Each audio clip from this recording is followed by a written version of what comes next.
Episode की starting में हम देखते हैं सभी दोस्त बैठ के आराम से ड्रामा एंजॉय कर रहे होते हैं। तभी पढ़ाकू चैंगजी से पूछता है कि तुमने अपना समर होमवर्क कंप्लीट कर लिया क्या। तो चैंगजी गुस्से में बोलती है, तुम लोगों को क्या लगता है मैं क्या सिर्फ खाती पीती और मस्ती करती हूँ। उसकी ये बात सुन के सभी लोग हाँ में सर हिलाते हैं। टेंसोंग बोलता है कि तुम इसके अलावा और कुछ भी नहीं करती हो। बाद में पढ़ाकू चैंगजी का सारा होमवर्क चेक करता है। चैंगजी बोलती है कि मैंने 8 वर्कबुक और 20 टेस्ट पेपर कंप्लीट करे हैं। तो पढ़ाकू बोलता है कि 20 नहीं 21 टेस्ट पेपर थे। तुमने एक मैथ्स का पेपर छोड़ दिया। मैथ का नाम सुनते ही चैंगजी को तो तारे दिख जाते हैं और वो भोली सी शक्ल बनाकर पढ़ाकू से हेल्प मांगती है। पढ़ाकू को भी ना चाहते हुए उसकी मदद करनी पड़ती है। वहीं गोजू भी रात को बैठ के अपना असाइनमेंट कंप्लीट कर रहा होता है। तभी वो देखता है कि वर्कबुक के काफी सारे क्वेश्चंस उसने नहीं करे हैं, इसलिए वो उन पेजेस को वर्कबुक में से फाड़ देता है और बड़ा ही प्राउड फील कर रहा होता है। अभी तो ये प्राउड फील कर रहा है, मगर जब अगले दिन टीचर से लट्ठी लट पड़ेगी ना, तब बुद्धि अपने आप ठिकाने पे आ जाएगी। नेक्स्ट डे जब पढ़ाकू स्कूल जाता है तो सभी बच्चे उसके पीछे पड़ जाते हैं, क्योंकि किसी ने भी मैथ्स का पूरा काम नहीं किया होता। और हमारी क्लास में इसका उल्टा हुआ करता था। जो बच्चा पढ़ाकू था ना, उसका काम कभी पूरा होता ही नहीं था, स्पेशली होमवर्क और प्रैक्टिकल्स फाइल। तभी चैंगजी पीछे से महान बनती हुई बोलती है कि किस किस को मैथ्स का होमवर्क चाहिए। मेरे पास पढ़ाकू की कॉपी है। तो सारे बच्चे चैंगजी के पास आ जाते हैं। वहीं मैथ्स के टीचर कॉपी चेक कर रहे होते हैं तो वो देखते हैं कि घोचू की वर्कबुक और दूसरे बच्चों की वर्कबुक में दिन रात का अंतर है।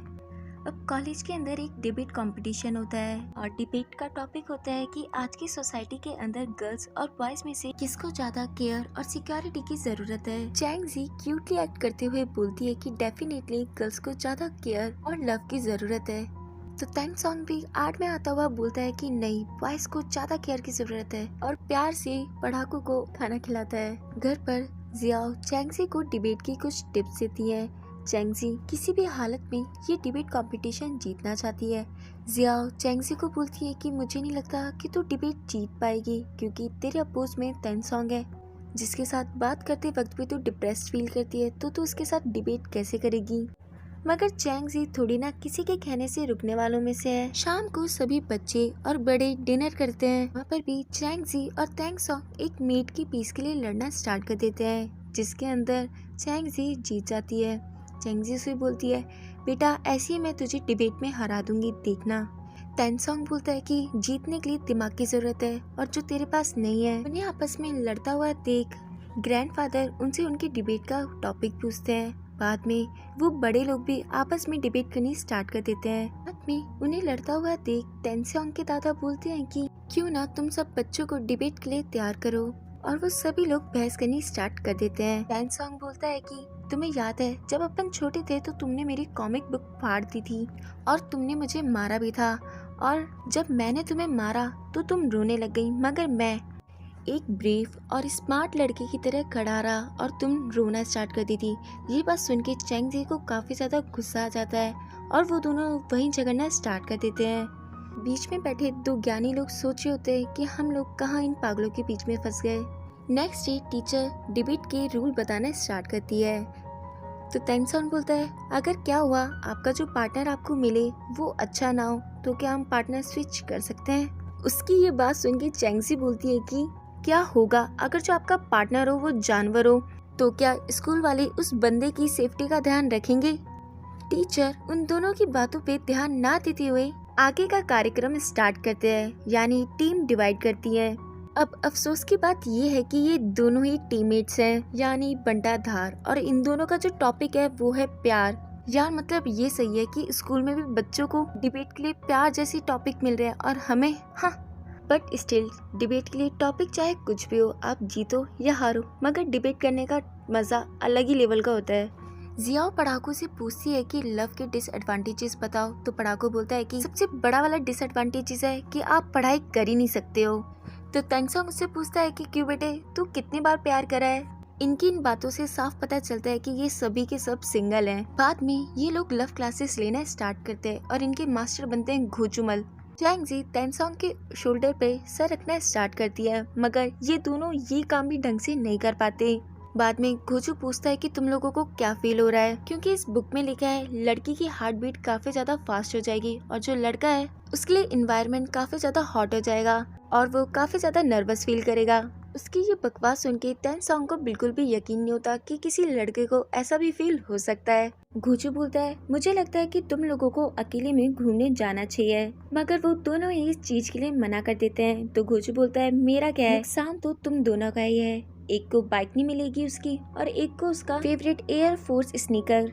तो वो दोनों ही उसकी बात मानने के लिए एग्री कर देते हैं। नेक्स्ट डे टेन सॉन्ग चैंगजी का वेट कर रहा होता है। चैंगजी खुश होते हुए उसके पास आती है और उससे पूछती है कि मैं कैसी लग रही हूँ। तो तेनयोंग बोलता है कि एकदम नया नया इस्त्री करा हुआ ब्लू टेबल क्लॉथ लग रहे हो तुम। चैंगजी टेन सॉन्ग से पूछती है कि तुम्हारी साइकिल की बैक सीट कहाँ है, मैं कहाँ बैठूंगी। तो वो बोलता है कि तुझे मेरी बाइक पे क्यों बैठना है। उसकी बातों को ज्यादा माइंड ना करते हुए तो चैंगजी बोलती है कि भाई तू पागल तो नहीं हो गया, तुझे याद है कल गोजू ने क्या कहा था, जब एक बंदा और एक बंदी डेट पे जाते हैं तो वो दोनों थोड़ा क्लोज होते हैं, तुझे मेरे साथ डेट पे जाना है ना कि साइकिल की रेस करने। उसकी ये बातें सुन के टेन सॉन्ग के दिमाग में एक शैतानी आइडिया आता है और वो दोनों इस तरह साथ में मूवी देखने जाते हैं, जहाँ चैंगजी 2 पॉपकॉर्न के बॉक्स ऑर्डर करती है, मगर टेन सॉन्ग बोलता है कि नहीं एक ही अच्छा है। और जब ये दोनों पॉपकॉर्न खाना स्टार्ट करते हैं तो इन दोनों के हाथ टच होते हैं। आप सब सोच रहे होंगे ना कि थोड़ा सा लव सीन आएगा, चिंता मत करो, हिट टू लव स्टोरी है ये, अभी लव आने में थोड़ा टाइम लगेगा। तो अपन लोग इनकी फाइटिंग ही देखते हैं, वो भी विदाउट पॉपकॉर्न। चैंगजी मन ही मन सोचती है कि अच्छा बेटा मेरे पॉपकॉर्न खाने की सोच रहा है और जल्दी से पॉपकॉर्न ठूसना स्टार्ट कर देती है। टेन सॉन्ग जब उसे ऐसा करता हुआ देखता है तो सोचता है कि खरीदे मैंने और मजा तू उठा रही है, रुक जा मोटी तुझे तो मैं बताता हूँ। और दोनों के दोनों वहीं पे बैठ के उनके साथ अत्याचार करना स्टार्ट कर देते हैं। इसके बाद ये दोनों स्केट करने जाते हैं, जहाँ पर हमें पता चलता है कि टेन सॉन्ग स्केट अच्छे से नहीं कर सकता, तो चैंगजी उसकी स्केटिंग करना सिखाती है। घर पहुँचने पे लव गुरु उनसे पूछते हैं कि कुछ चेंज हुआ क्या, तो वो दोनों बोलते हैं कि नहीं कुछ भी नहीं बदला। तो गोजू बोलता है कि देखो भाई मेरे आइडिया में तो कोई भी प्रॉब्लम नहीं है, प्रॉब्लम तुम दोनों के अंदर है। ऐसा इसलिए हो रहा है क्योंकि तुम दोनों का एक दूसरे के ऊपर क्रश नहीं है, अब मेरा तुम दोनों के ऊपर क्रश बनवाना पड़ेगा। नेक्स्ट डे चैंगजी बहुत क्यूटली ड्रेसअप होके टेन सॉन्ग से पूछती है कि मैं कैसी लग रही हूँ। तो टेन सॉन्ग रिप्लाई देता है कि एकदम उबले हुए अंडे जैसी। बाद में ये दोनों कुछ लव सीन दिखते हैं और उन्हें ट्राई करते हैं, मगर ये सुनहरा पल एक हादसे में बदल जाता है।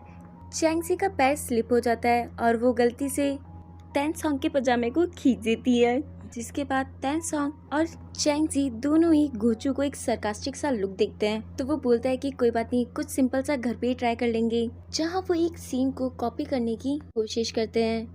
जब ये दोनों इस सीन की प्रैक्टिस कर रहे होते हैं तभी गोचू बोलता है कि मैं इन दोनों को थोड़ी सी लाइट दे के आता हूँ, और वो लाइट को गलती से इस तरह लगा देता है जिसकी वजह से टेन सॉन्ग और गोचू दोनों ही काफी बुरी तरीके से डर जाते हैं। बाद में पढ़ाकू बोलता है कि आज तो चैंगजी ज्यादा प्यारी लग रही थी क्योंकि उसने ओवरसाइज क्लोथ नहीं पहने थे। तो तेनयोंग बोलता है कि मुझे तो वो अभी भी किसी बंदरिया से कम नहीं लग रही थी। बाद में चैंगजी एक ग्रोसरी स्टोर में जाती है, जहाँ वो सामान लेने की कोशिश करती है मगर उसका हाथ नहीं पहुँच पाता।